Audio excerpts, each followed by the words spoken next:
Hey besties, welcome back to my channel, welcome back to a brand new video. I thought we were overdue a little catch-up, Q&A, chat, you know, just one of them, little chat. Popped a Q&A box on my Instagram last night, so we've got a couple of questions. I'm not going to lie, for some reason, most of the questions are about me and Tom. We are very much still together, guys, please do not worry. Of course we're still together, he is my absolute best friend, and that is that. I have just made a little bit of a decision to hardly post him on social media. I do post him over on TikTok when it's like the cute little trends, but in terms of actual social media, just personally at the moment, for me, I just feel comfortable with kind of keeping that side of my life sort of just like, I don't know, just a little bit away. You know, it's nice to have something that's just a little bit more private, but we are 100% still together, please do not panic. Better than ever, we get better every single day, and yeah, don't panic. No lie, I came to this car park because I thought it would be so quiet. I thought there'd be nobody here. It's literally a Thursday, 10 past 10, it's gonna be dead. I think this is the busiest car park I've ever been in my life. I'm not even joking. Picked up my Gales. I'm so excited to try it. I thought we would try it together. Got myself a croissant because I'm starving. I actually can't believe how busy it is. This is so embarrassing if people see me, because I'm going to sit and film an entire video here. So the Gales experience was lovely. It was very busy, very chaotic, a lot going on. They don't have syrup, so I got agave, which is basically like a sweetener anyway. It's just like a little bit like honey. Matcha with agave is stunning, so I know I'll like that. But it's just an iced latte with agave. Apparently this coffee is delicious. And also it's only £6 for a croissant and a coffee, whereas in Starbucks I pay £6 just for the coffee. So definitely cheaper than Starbucks. Here it is.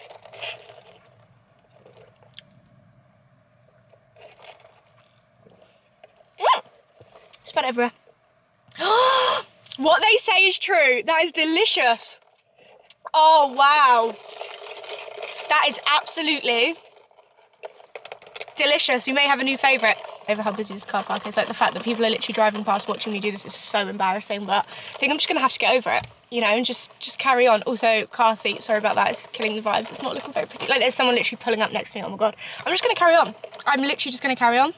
Yeah, so I'm going to start with all the questions about Tom. So if you're bored of relationship chat, if you don't care about relationship chat, maybe fast forward for the next 5-10 minutes, because there's a lot about Tom on here. Do you and Tom argue? How do you keep a long-term relationship healthy? So I know a lot of people when they go to answer this question say, it's healthy to argue. Like, of course we argue. And guys, I'm not going to sit here and say we don't argue, because we have occasional bickers. But at the same time, like, I'm not gonna lie, we don't really argue. Yeah, so people are always like, it's so unhealthy if you don't argue. Now, I'm not gonna lie, guys, we just don't have anything to argue about. We're both so happy in our relationship. We trust each other 1,000,000%, and we just don't have anything major to argue about. We've been together such a long time now that, like, I know I'm never leaving him. He knows he's never leaving me. Like, why would we sit and argue? Like, there's just honestly nothing to argue about, other than things like around the house, like I've done the dishwasher 6 times this week, can you do it? And then there's a little bit of a, you know, yappa bicker about who does the most around the house. So like, yeah, we do have the little occasional bickers, probably every day, you know, like as a normal couple would. But in terms of like arguing where we don't speak to each other, or arguing where we're raising our voices, or arguing like that, no, doesn't happen at all. So I know every relationship is different, and some people get through their relationships by arguing, but for us personally, we don't. We're not going to solve anything by arguing. And in terms of keeping the relationship healthy, we talk. Talk. You have to make sacrifices. You have to, I can't remember what that word is. I said this before, and I can't remember what the word is, and someone commented it. But like, you do things for each other. If somebody wants to do something, but you don't want to do it, but you know they'll do it for them, you do it. Do you know what I mean? So we just make sure we talk. Trust. If you don't have trust, there is no relationship. I'm not gonna lie, like there's no point even trying to have a relationship if you don't trust each other. Just have fun. You should be each other's best friends at the end of the day, and that's the most important thing. And actually there was another question on there saying, what's your favourite thing about yours and Tom's relationship and Tom?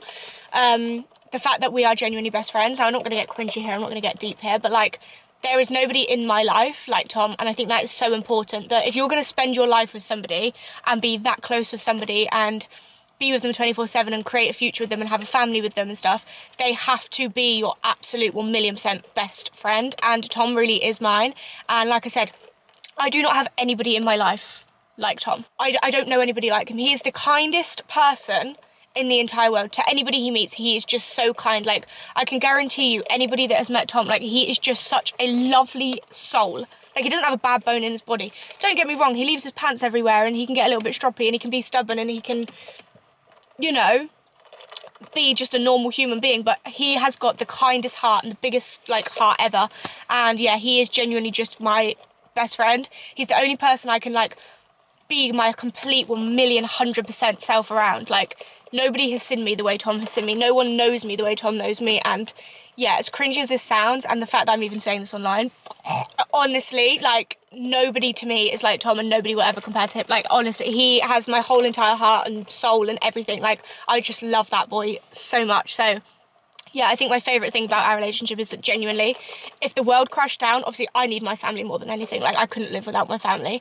But as long as I have Tom, everything's fine. Doesn't matter where I am with him, doesn't matter what we're doing, as long as he's there, like, I just feel fine and safe, and just, you know, I love that boy so much. But yeah, that was a bit cringe.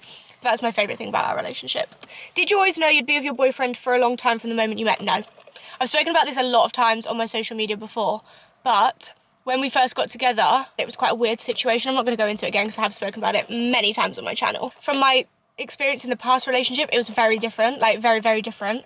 Not to like be like, I don't really want to talk about my past relationship, to be honest. It was a long time ago. I was literally like 13, but the boy was basically head over heels for me, and it was lovely, but like, he was head over heels for me, and I very much wore the trousers. Yet then when I met Tom, Tom wore the trousers, I was head over heels for Tom, and I didn't like it.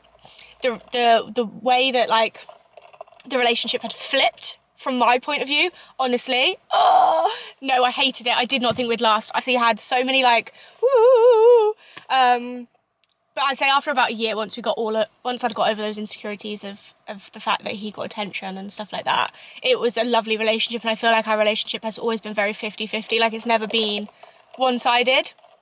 But I'd say no. From the moment we met, I knew that I liked him, and I knew that like something was there, but I never imagined 8 years down the line we'd have bought a house 2.5 years ago, and you know, no. Basically, short answer is no, I did not imagine we would still be together, but I had the intention to. It's not that I didn't plan to be with him for a long time. I don't think there's any point getting into a relationship if you don't think it's going to last, but I did not imagine that we would still be here this long down the line, and it's so nice. Has it been difficult being in a relationship from the age of 16? Have you had struggles? Now, I'm not going to say it's been plain sailing, because it hasn't. Like, I was literally 15 when I met Tom. He was 16. I'm now 24 and he's 25. And obviously we've had so many things happen, so many things changed. We've been through everything together. So there has been struggles. Things have changed. We've left school together. We've got new jobs together. We've bought a home together. We've created this life for each other, you know, like, there has been a lot of struggles, but nothing that's ever drawn us apart. If anything, it's only actually brought us together more. Tom actually said something to me yesterday, and I'm not even joking, I nearly shed a tear. Like, it was the sweetest thing ever. He said, it's such a weird thing, and like, I hope I explain this correctly and like it doesn't come across quite weird, but he said to me, we were just in the spare room, I can't even remember what we were doing, just tidying up, I can't remember, and he was saying, how lucky is it for us that we are still on our first chance? And when he first said that to me, my instant reaction was like, cry. I was like, that is such a lovely thing to say. Then I deeped it, and I was like, is he basically saying like he has a chance? Does this mean he's going to go out and cheat on me because he's still on his first chance? But no, what he meant from that, he meant it as in like the fact that we've never had to go through anything, that we need a second chance. Do you know what I mean? Neither of us have ever been disloyal, unfaithful, nothing. We've never split up. And people always ask me that. You know, like, sometimes long-term relationships, they split up even for like a week and then get back together, and then, or you find yourselves later down the line back together. There has not been one day, 1 minute, 1 hour in the last 8 years that me and Tom haven't been in a relationship. Like, we've never split up. We've never been on a break. We've never had time apart. Like, and I don't want anybody watching this to compare their relationship to this. Every relationship is completely different, and I'm incredibly lucky to have found someone so young that is just the better half of me, like, honestly. And of course, like I said, there has been struggles. We've been through school together. There was parties where we'd get really drunk and we'd argue, and, you know, we'd say horrible things to each other. And even now, like, living together, there's days where I don't want to talk to him. I'm like, come on, just give me a break. Like, I don't want to talk to you today. But hand on heart, like, the fact when he said that to me, that we're still on our first chance, I thought, wow, how lucky are we to have just been, like, genuinely made for each other. Like, and I know that sounds so cringe, and I feel like talking about Tom on here, I'm just getting really cringe, but recently I've just been deeping how lucky I am to have him and have each other, and I know he feels the same. And yeah, we have had struggles. There's been struggles, please don't get me wrong. And buying a house, God, if you can survive buying a house with your partner, you can survive anything, let me tell you that. Right, I might move on from the Tom ones now, because I feel like there's no point talking about it anymore, especially if people are going through it with their relationship. I don't want you to watch this and feel upset or sad about the fact that you're going through it. So I'm here for you if you need me. I hope you're okay. Remember, you are worth more than whatever you're going through right now. Do not let anyone ever treat you any differently than that. You deserve somebody like Tom in your life, and if you don't have a Tom, keep going until you find your Tom, because let's not settle for anything less girly pies. But also, just before I move on, can I say, Mia was talking to me the other day. In fact, I've got a question about Mia, I'll answer that next. She said to me, she heard someone, or someone told her this quote, and honestly, it stuck with me since she said it to me. Do not lose your 90% to find the missing 10%. So what that means is, nobody is perfect, nobody is the full package, nobody has absolutely everything to offer. My needs and my wishes and my things in a relationship may be so different to other people's. So Tom might have 90%. There might be a missing 10%. So just because I'm sat here saying to you that Tom does this, that and the other, he does this for me and he does that for me, and your boyfriend doesn't, your boyfriend might do the 10% that Tom doesn't do for me. So never compare your relationship, never lose the 90% for the 10%. However, if your boyfriend's only giving you the 10%, go off and find the 90%, obviously. Don't sit here and think, oh my God, they do this, they do that, they're this, they're that, because there might be a missing 10% that is absolutely essential for your relationship that Tom doesn't do for me. So yeah, that's important, and don't forget that. As somebody said, how did me and Mia meet? How did me and Mia meet? That's quite a lot of mama. Me and Mia actually met in 2021. Oh my God, someone is actually parking directly in front of me. They're gonna watch me do this. Let's have a croissant break. She's trying to park the biggest Range Rover I've ever seen in a tiny space. She just stalled as well. I'm not watching, lady. Don't put pressure on yourself. She's watching me, but I don't care. Me and Mia met in 2021 at a bottomless brunch, which is so crazy to me, because if that brunch had never happened, or if I'd never gone, or if she had never gone, we would probably have never met. Like, would our paths have ever crossed? I don't know. We did follow each other on Instagram, but that is where, like, our friendship, like, really formed. And that was in 2021. Do you think as time's gone on, we've realised that, like, we're just the same person, and, like I was saying about Tom, I don't have a friend like Mia. Like, I'm so happy with my group, and I'm so happy with my friends, and I'm so happy with, like, the people around me, but, like, Mia is the only person in my life that's like Mia, and, oh, I love her so much. Like, life with her and friendship with her is just easy, and she's probably going to be watching this, and she's going to say, oh, you're so cute. But, like, we just get on so well, and she's just, like, another version of me. She's just a blonde version of me, basically. Like, I've never met somebody that just is the same as me. Like, we like the same things, we've got the same style, we're at the same point in our lives, we go through the same things all together. We had the exact same jobs growing up, like at the same age. We both worked in a chip shop when we were like 14, 15. We both were waitresses. We both left A-levels. We both have been with our boyfriends for however many years, like pretty much the same amount of time. We both had minis. Well, she still got her mini, but we both had the same car. Weird, like when we're sitting and chatting and we're like telling each other things, we're like, stop it, because same. And then she'll say something and I'll be like, same. And then I'll say something else and she's like, stop, same. Like, we're just the same person. So basically, long story short, we met at brunch in 2021, and I think right now we're the closest we've ever been, and I literally love her so much. Like, that gal deserves a round of applause because she's just so kind. Honestly, she could not hurt a fly. She's an angel. I said, when's your next holiday? Monday? Well, no, that's a lie. It's currently Thursday. Monday's coming up the following Monday. By the time you're watching this, it'll be like a week until my holiday. I'm off to Lanzarote again, but I'm going with my sister and my nieces because we just really needed a little break. Not the hotel that I'd usually go for because I don't have kids, but we're going to like a kid resort, like with a water park and like kids entertainment and stuff. So it's going to just be a nice break rather than like a vacation with Tom where we go to like Greece. We love Greece so much. That is a plan though. We need to book that. Bit of a different holiday, nice, chill, just like entertain Alea, have a nice time on some water slides. We're actually going away the same week that we went to Tenerife last year when I broke my arm. Also, how's that been a year that I broke my arm? Madness. Any tips or recommendations for Florida? I'm going this summer. Jealous, loved Florida. Very different than what I've ever experienced. I've never been to America before, so I didn't know what to experience. And I feel like Florida is very like fake. I don't even know how to explain it. It feels like you're in a movie. Like, everything's very Disney, like cartoony, just like very strange. But yeah, it was really good, and I would love to go back one day, maybe with kids or something. Any recommendations? Well, we only actually went to, where did we go? We went to one of the Disney parks. I think it was Hollywood Studios. It was all right. I'm not gonna lie, it was expensive for what it is, but I'm not really into that sort of stuff. Like, I don't know. I couldn't go on any of the rides because I broke my arm. And yeah, I don't know. For me, like, Disney parks and stuff, like, it was amazing, and I wish we'd gone to the actual Disney, like the full-on Disney, like, castle one. But yeah, I would recommend going. I feel like when you're there, you've got to experience these things. I would say it's incredibly hot. Prepare to be incredibly, incredibly hot, sticky, sweaty. Wear the loosest, most comfortable clothes you have. Just pack, like, linen shorts, linen trousers, baggy, you know, I was just wearing, like, jogger shorts and crop tops because it was so hot. And be prepared that at about 3 o'clock every single day there is a thunderstorm. Depends when you go. We went in April, and every single day at about 3-4 o'clock there was thunder, lightning, storms every single day. Then once that clears, it's cleared. But yeah, every single day at that time it happened, and the heat after the storm feels like you're in the jungle. I'm not even joking. It was hot. Recommendations: just eat all the food. Eat as much food as you can. Go and experience all the American food. I can't wait. We're going back to America in May.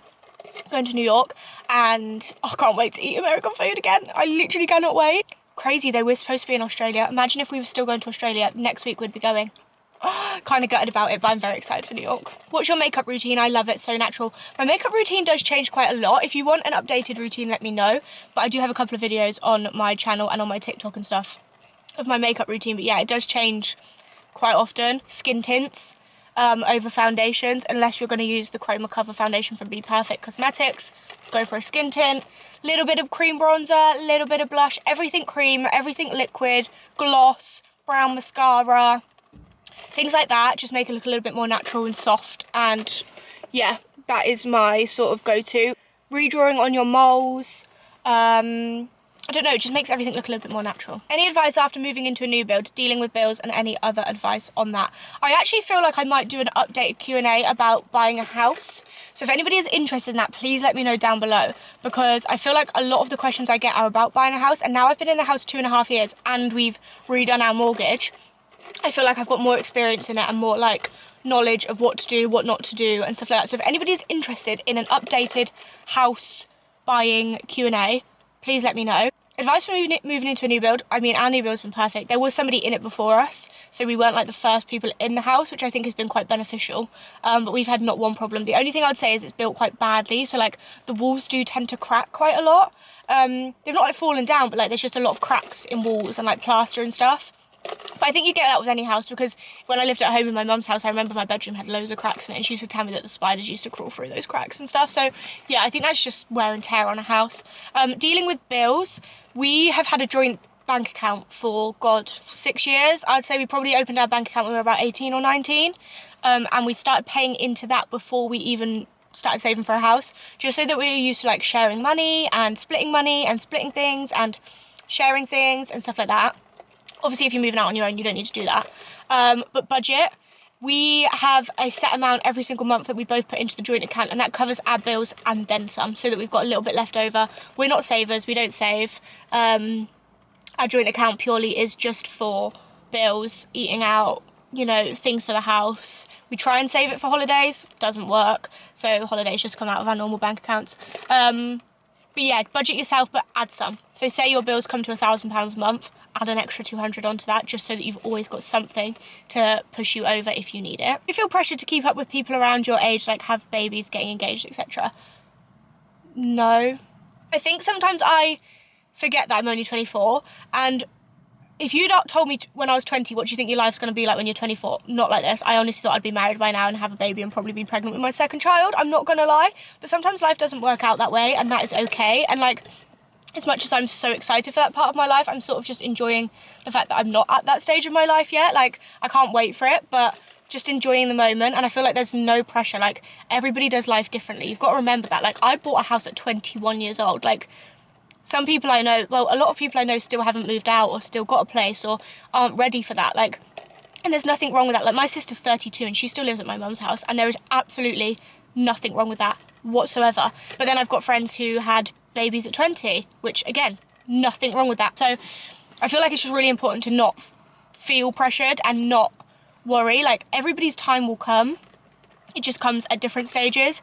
And my friends that do have kids are also jealous that I don't have kids. Like, they love their life, don't get me wrong, but they're like, oh my God, imagine you can just like do what you want, you know, like you can just get up when you want. You don't have to do this, you don't have to do that, you don't have to sort this. Like, I've got no responsibilities and I'm just embracing that right now. But no, I wouldn't say pressure. I do sometimes think like, crap, am I where I should be? Am I where I'm supposed to be? And then I have to remind myself, like, I'm doing so well. The fact I bought a house at 21, like, that is something I will always forever be proud of. And yeah, I feel like no one should ever feel pressure. Like, it's your life, you live it how you want to live it. Just because somebody's doing something doesn't mean you need to do that. And also, I think you need to remember, like, not everybody's priorities are the same and not everybody wants the same things in life. Like, I know a lot of people my age are so heavily focused on their career right now, which I love to see. I think good for you. Make your money and then go and live your life with your kids and your family. Do you know what I mean? I just wing it. I don't have a plan. I take every day as it comes and try my best to not get sucked into the social media world because it's fake. Everything you see on social media is fake. Let me just tell you that. Love watching people park. I think I'm going to leave it at that, guys, because everything else I've answered a million times and it's just a bit repetitive, and I've got so many Q&As on my channel that you can watch back on if you are after those answers. But yeah, thank you so much for joining me. Go get yourself a Gales if you haven't, because stunning. Oh my God, this lady cannot park. She's about to hit the car. Good job, because my camera battery's about to die. Hope you have a lovely rest of your day, and I'll see you very soon for another video. Ciao. Mwah.